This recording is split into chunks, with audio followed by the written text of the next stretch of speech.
नमस्कार। अक्सर aptitude test में अनुपात यानी रेशियो वाले सवाल देखकर सिर घूम जाता है ना। पर क्या हो अगर इनको सॉल्व करने की एक बहुत ही सिंपल सी ट्रिक हो। आज हम मिलकर इसी पहेली को सुलझाने वाले हैं। तो ये रहा आज का सवाल। एक कुर्सी है, एक मेज है, उन पर अलग अलग डिस्काउंट हैं और एक रेशियो भी दिया हुआ है। पहली नजर में थोड़ा कंफ्यूजिंग लग सकता है, बिल्कुल, पर घबराने की कोई बात नहीं है।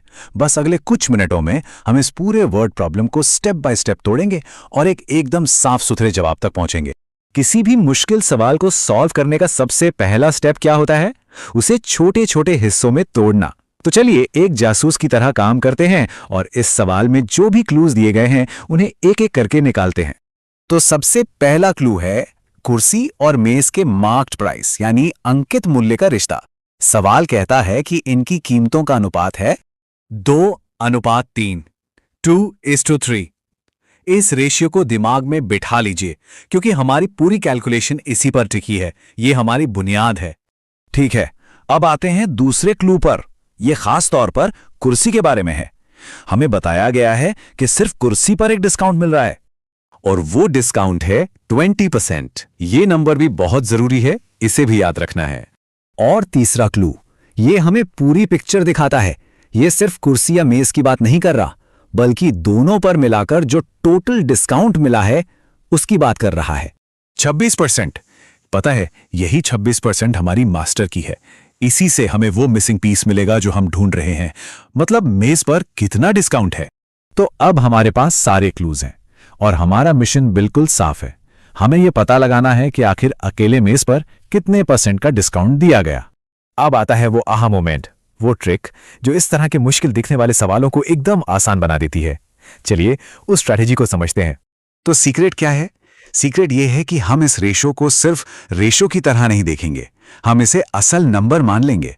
क्योंकि जैसे ही हमारे पास कॉन्क्रीट नंबर्स आ जाते हैं, कैलकुलेशन करना बहुत बहुत आसान हो जाता है। देखिए कितना सिंपल है। रेशियो था 2:3। हमने मान लिया कि कीमतें हैं 200 रुपए और 300 रुपए। 100 से मल्टीप्लाई इसलिए किया ताकि आगे परसेंटेज निकालना एकदम आसान हो जाए। तो अब हमारे पास कुर्सी, मेज और टोटल तीनों की एक ऐसी कीमत है जिसके साथ हम काम कर सकते हैं। ओके, तो स्ट्रैटेजी सेट है, हमारे पास नंबर्स भी हैं। अब वक्त है इस प्लान को एक्शन में लाने का। चलिए कैलकुलेशन शुरू करते हैं। ये टेबल देखिए, इसमें सब कुछ एक साथ आ गया है। हमने कुर्सी की कीमत मानी थी 200 रुपए, उस पर 20% का डिस्काउंट हुआ 40 रुपए और टोटल कीमत थी 500 रुपए, जिस पर 26% का डिस्काउंट हुआ 130 रुपए। सब कुछ क्लियर है? तो अब हमें दो चीजें पता हैं। पहली कि टोटल डिस्काउंट है 130 रुपए और दूसरी कि उस टोटल में से सिर्फ कुर्सी का डिस्काउंट है 40 रुपए। तो अब लॉजिक बिल्कुल सिंपल है ना? अगर टोटल डिस्काउंट 130 है और उसमें से 40 रुपए का डिस्काउंट कुर्सी का है, तो जो बाकी बचा वो किसका होगा? जाहिर सी बात है, मेज का। बस 130 में से 40 माइनस कर दीजिए, हमें मिला 90 रुपए। ये आ गया मेज पर मिला हुआ डिस्काउंट रुपयों में। तो हम मंजिल के बिल्कुल करीब हैं। लेकिन एक मिनट, सवाल में हमसे रुपए नहीं पूछे थे, परसेंटेज पूछा था। तो बस एक आखिरी स्टेप बाकी है। चलिए इस पहेली का फाइनल पीस भी फिट कर देते हैं।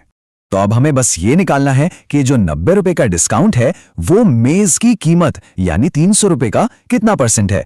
चलिए फटाफट कैलकुलेट करते हैं। परसेंटेज का फॉर्मूला तो वही सिंपल वाला है। डिस्काउंट अमाउंट जो कि 90 रुपए है उसको डिवाइड करेंगे मेज के मार्क्ड प्राइस यानी 300 रुपए से और फिर 100 से मल्टीप्लाई कर देंगे और हमारा जवाब आ गया 30%। तो मेज पर 30% का डिस्काउंट था।